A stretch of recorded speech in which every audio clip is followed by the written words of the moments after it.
Bapak, Ibu, saudara-saudari terkasih,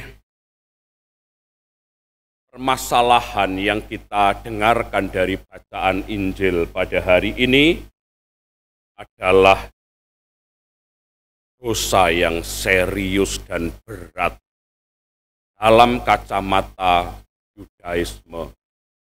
Atau tadi, menurut hukum Musa, dosa yang serius dan berat, karena konsekuensinya adalah hukuman mati. Dirajam, dilempari dengan batu sampai mati. Dalam ajaran Tuhan Yesus pun, permasalahan dalam Injil itu juga adalah dosa yang serius dan berat. Kalau Bapak Ibu membaca Injil Matius 5, dimulai dari ayat 27. Kamu telah mendengar firman, jangan berzina. Tetapi aku berkata kepadamu, siapa saja yang memandang perempuan dan menginginkannya, telah berzinah dalam hati. Karena itu, jika matamu menyesatkan engkau, tungkilah dan buanglah. Karena lebih baik bagimu satu anggota badan binasa daripada dengan seluruh badan kamu dicampakkan ke dalam neraka.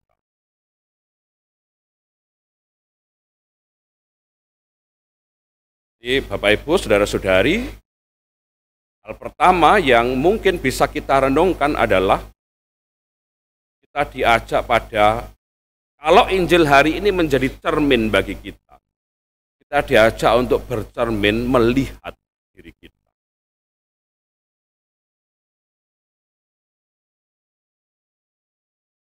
Namun yang mengherankan Bapak Ibu saudara-saudari, masalah yang seserius dan berat itu, atau dosa yang serius dan berat yang dilakukan oleh perempuan yang tadi dibawa oleh para ahli-ahli Taurat dan orang Farisi, itu dipakai untuk mencobai Yesus. Jadi masalah berat itu dipakai untuk mencari kesalahan Yesus. Siapa tahu Yesus nanti mengatakan sesuatu yang salah, sehingga mereka punya alasan untuk membinasakan Yesus.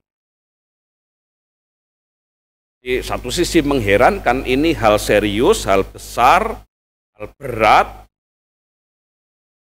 yang kemudian ditangani oleh ahli-ahli Taurat dan orang Farisi, tapi malah dipakai untuk mencari kesalahan orang lain.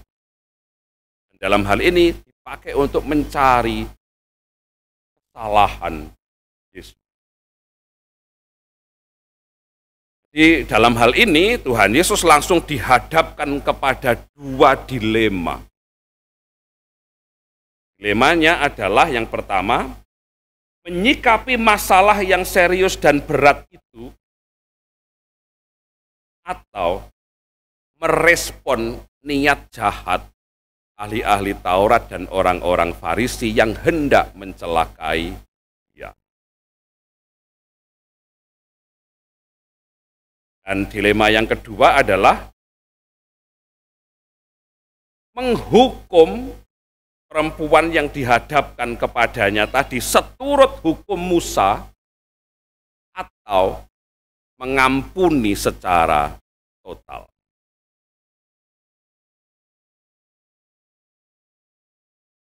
Nah, tadi kita mendengar jawaban Tuhan Yesus. Dan jawaban Tuhan Yesus itu memenangkan dua-duanya atau merespon dua-duanya.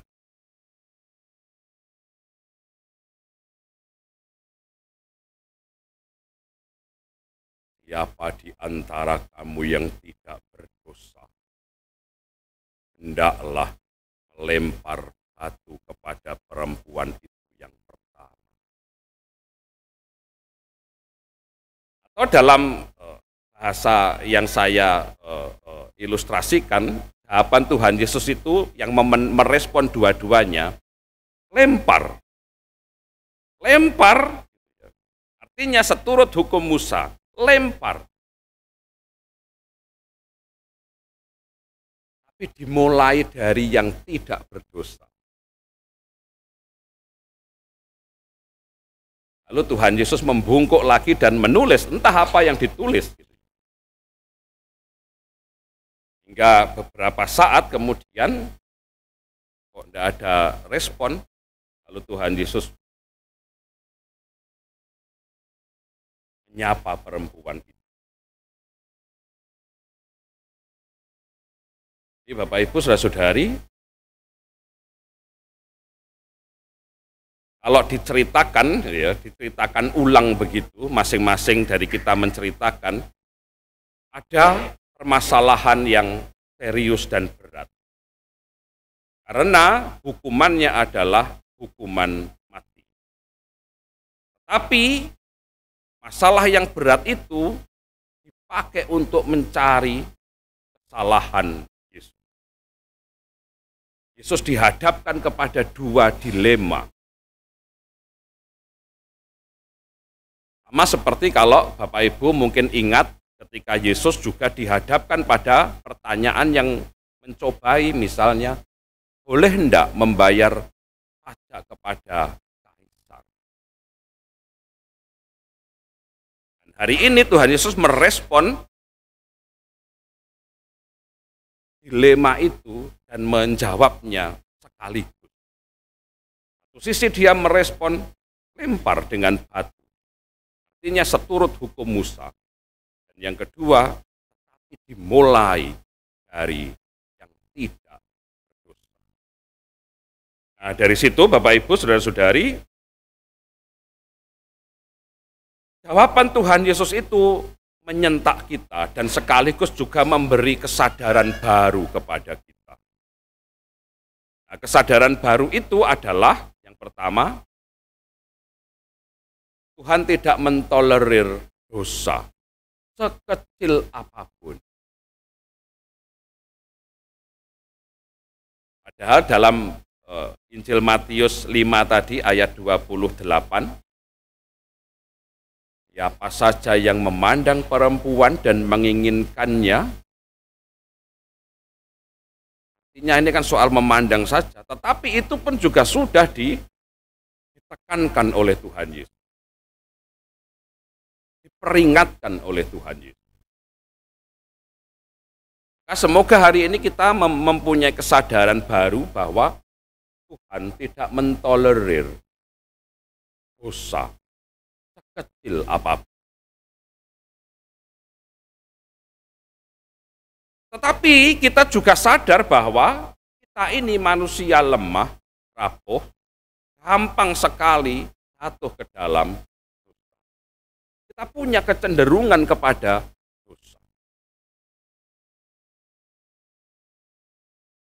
Di satu sisi Tuhan tidak mentolerir dosa, kita acap kali, sering kali jatuh ke dalam dosa. Entah karena kelalaian, entah karena kekhilafan, gitu.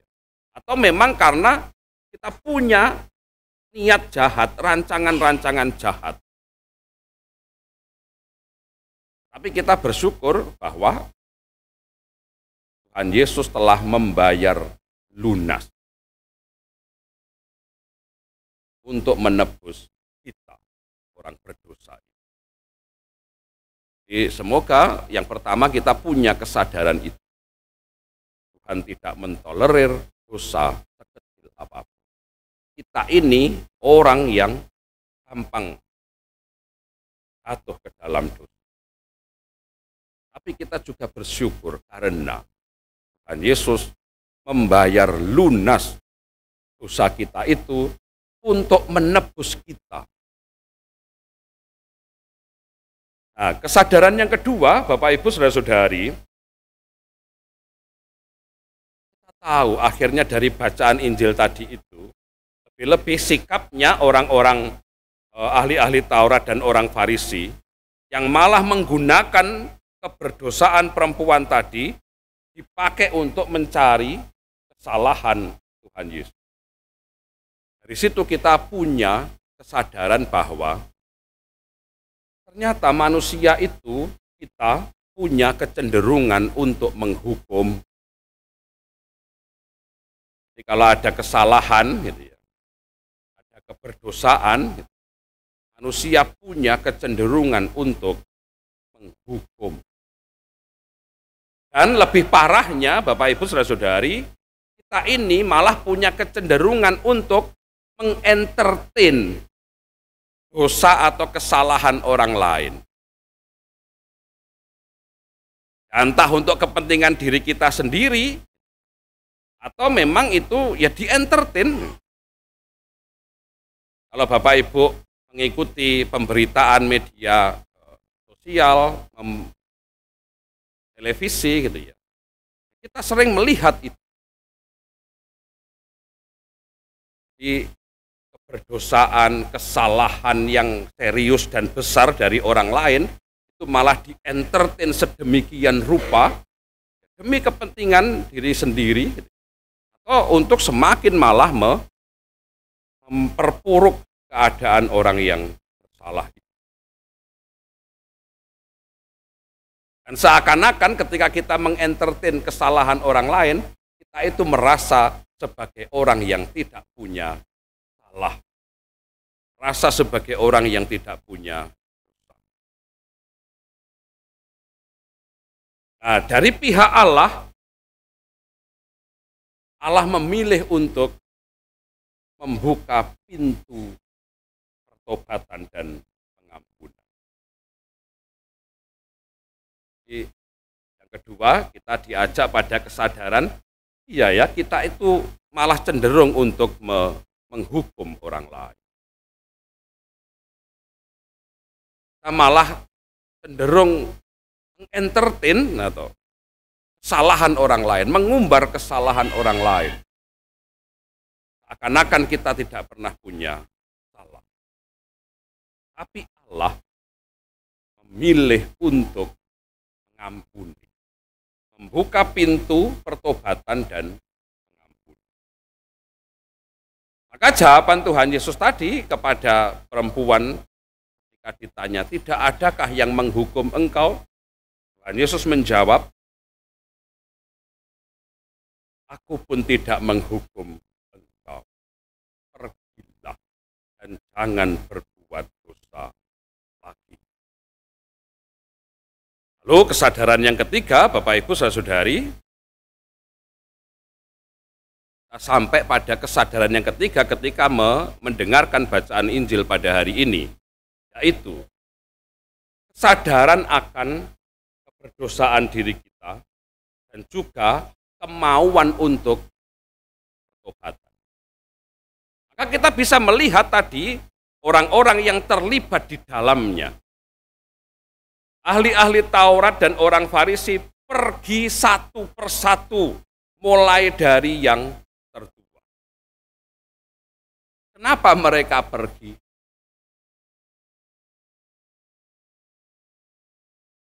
Siapa tidak berdosa, hendaklah melempar batu pertama kali.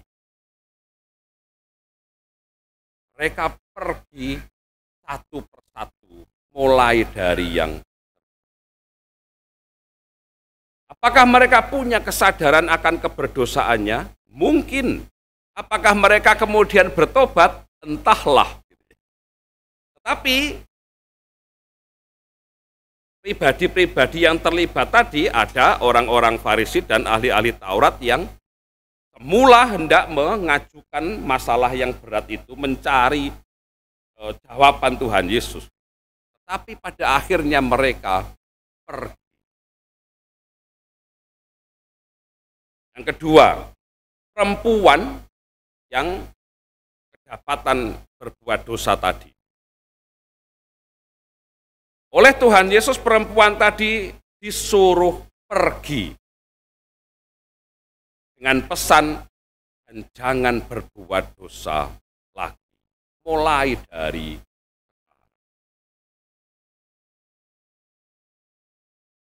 yang ketiga, Bapak Ibu, ada tokoh lagi yang mungkin bisa kita ambil inspirasinya, yaitu dari Rasul Paulus bacaan kedua. Rasul Paulus dalam bacaan kedua juga pergi untuk mengejar dan menangkap pengenalan akan Kristus, kuasa kebangkitannya, bersatu dalam kematiannya, supaya akhirnya beroleh kebangkitan. Rasul Paulus juga pergi melupakan apa yang di belakangnya, menganggap semuanya itu sebagai sampah, lalu mengarahkan diri kepada apa yang ada di hadapannya, yaitu panggilan surgawi. Jadi Bapak Ibu, saudara-saudari, dalam hal ketiga ini, kesadaran baru yang ketiga, kita diajak untuk menyadari keberdosaan kita dan juga kemauan kita untuk bertobat. Tiga tokoh dalam kitab suci tadi menggambarkan hal itu. Ahli Taurat, orang Farisi pergi. Apakah mereka bertobat? Entahlah.